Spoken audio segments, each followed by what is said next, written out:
All right. Thank you. Thank you. I'm still nervous, so this is never going to end. All right. So this is called Invisible. This is me. In the heart of Tennessee, where shadows drape the streets like a heavy cloak, secrets whisper through the twisted branches of ancient oaks as the towering mountains and trees cast long shadows on the buildings below. There lived a woman named Emily. Hollowbrook was a place where the mundane mingled with the mystical, if you will, where reality and nightmare danced on the edge of perception. She lived there all her life.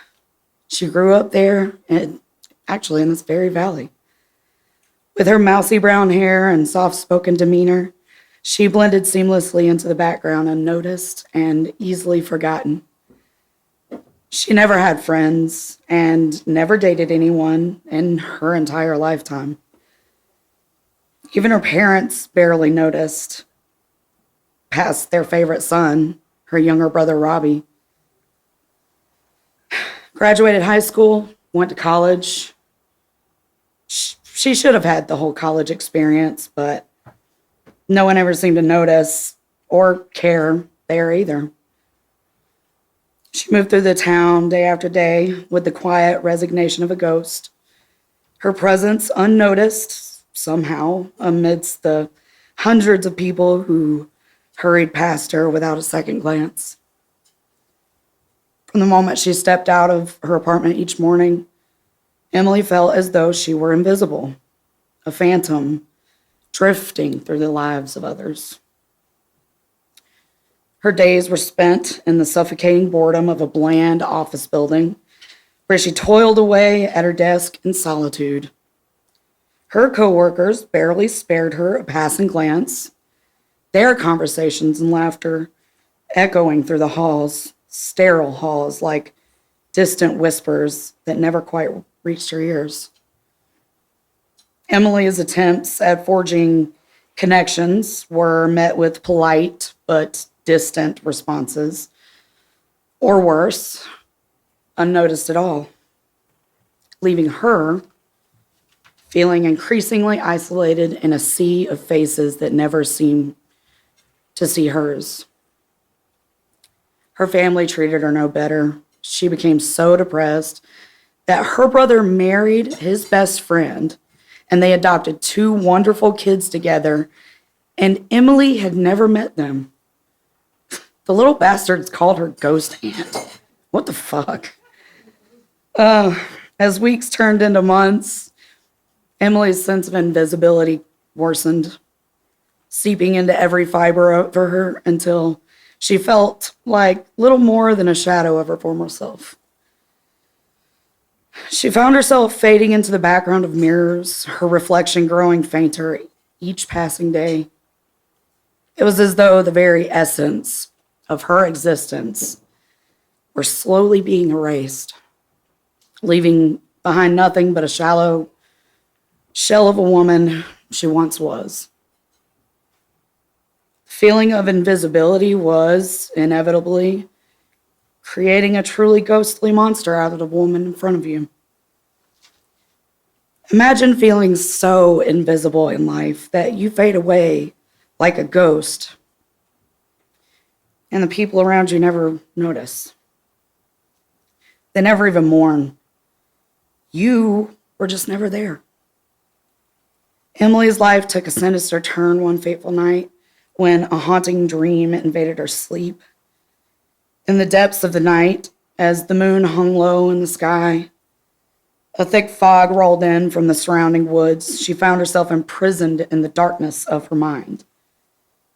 A shadowy figure materialized, its form shifting and dancing like smoke in the wind. It whispered to her in a voice that chilled her to the bone, promising her power beyond imagination, but at a terrible cost. Amidst a suffocating cloak of anonymity, yes, and the fear for the unseen, I couldn't say that word, sorry, a seed of darkness began to take root in Emily.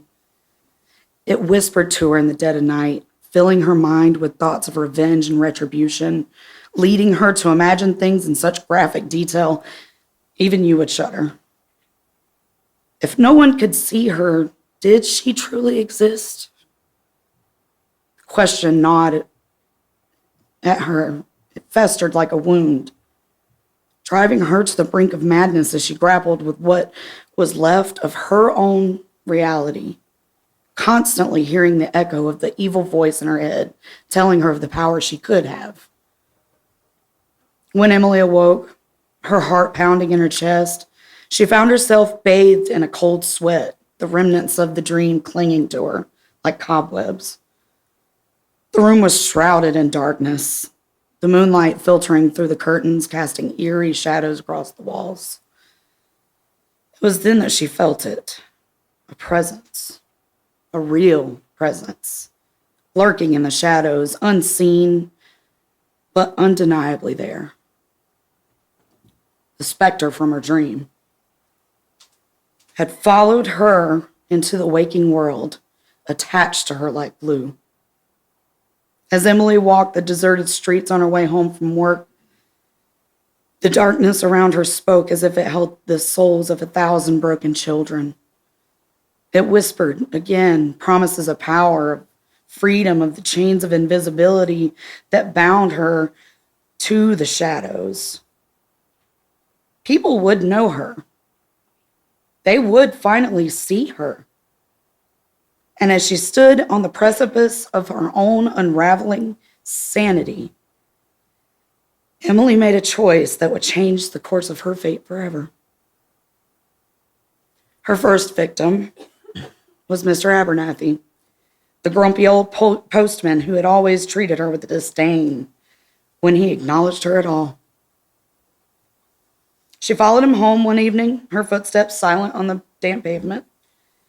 Through the fogged windows of his cottage, she watched as he sat alone at his kitchen table, a small broken lamp casting long, twisted shadows across the walls.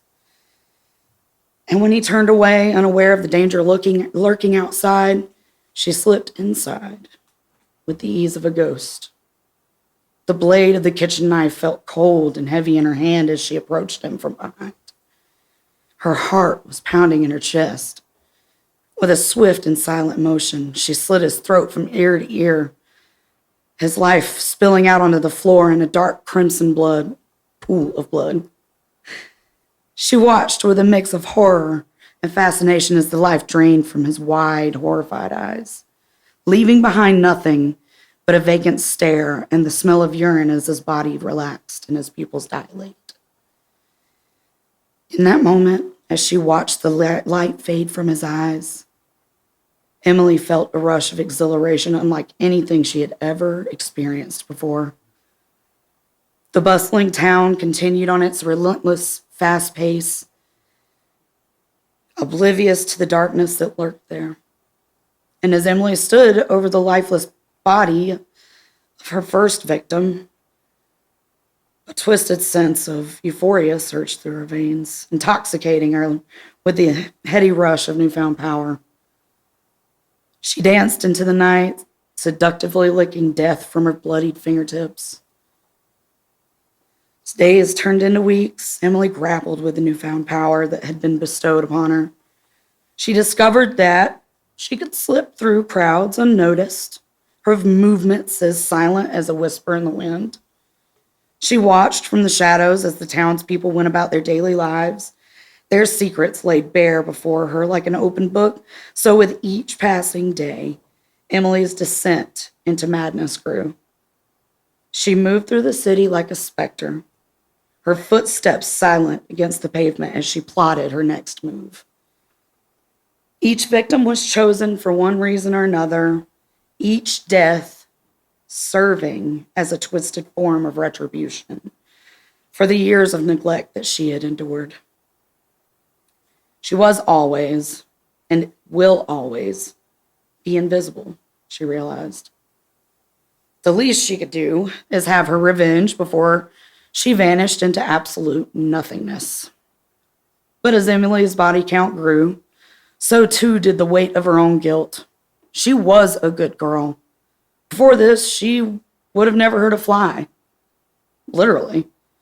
She found herself haunted by the faces of those she had killed, their accusing stares piercing through her weakened sanity. It seemed to be the only time they actually saw her, not through her, their eyes wide and full of fear.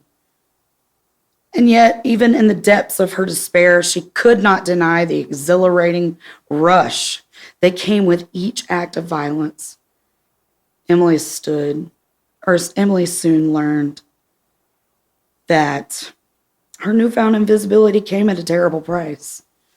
The specter demanded payment in blood, whispering dark promises of vengeance and power in her ear, threatening to leave her in desolation.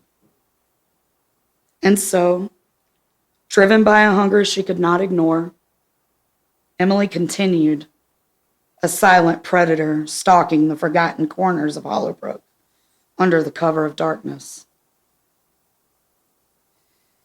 It was as though she existed in a realm of her own making, a shadowy underworld where the laws of reality held no gravity.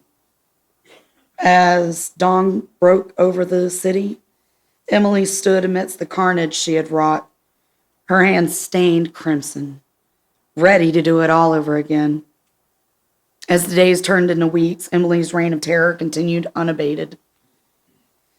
It was as if one day something changed and the city suddenly became gripped by fear. Whispers of the invisible killer spreading like wildfire through the streets.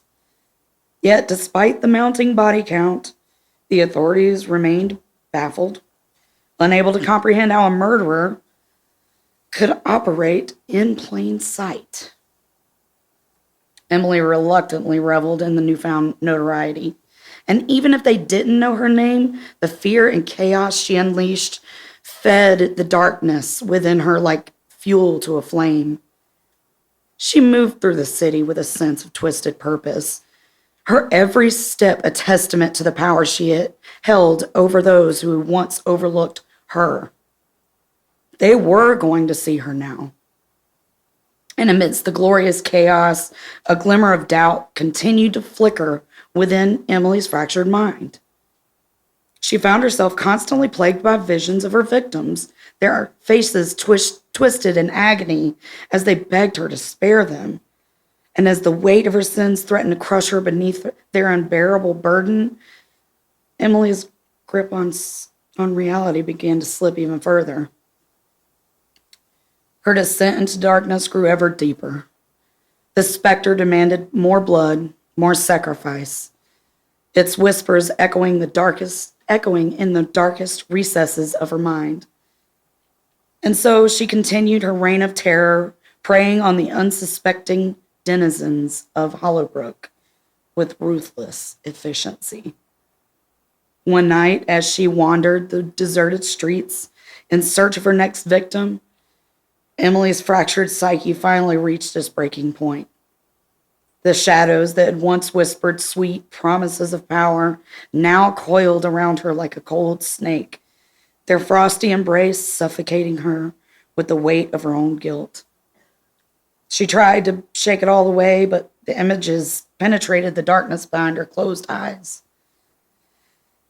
And in a moment of despair, Emily's mind had shattered like glass into a million jagged pieces that scattered into the wind.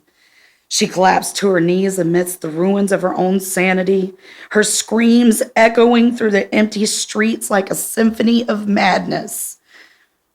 And so it was that one moonless night, Emily found herself standing atop the town's ancient clock tower, the wind whipping through her hair and the darkness pressing in around her. From that vantage point, she could see the entirety of Hollowbrook spread out below her, a tapestry of shadows and secrets, each one a testament to her own descent into madness. With a cry of anguish, Emily hurled herself from the tower, her body plummeting toward the unforgiving earth below. But instead of meeting her end, she found herself suspended in midair, enveloped by the same darkness that had once been her undoing. In a moment of clarity amidst the chaos, she realized the terrible truth. The darkness that she had embraced, had been using her as a pawn in its own twisted game of manipulation and deceit. In that moment, she realized the specter that had promised her power and vengeance had been using her all along, a puppet dancing on the strings of its own malevolent will. From that day forth, Hollowbrook was haunted by the legend of the ghost of Hollowbrook, a vengeful spirit that stalked the streets in search of its next victim. The townspeople whispered of its icy breath and malevolent laughter, of the unseen terror that lurked in the shadows. Emily became a wraith, a creature of darkness and despair, forever bound to the town that had once been her home. So if you ever find yourself wandering the streets of Hollowbrook on a moonless night, beware of the shadows that cling to the cobblestone, for you never know the unseen horrors that may be lurking just out of sight. And remember, sometimes the greatest terrors are those that dwell within the darkest corners of your own minds. Thank you.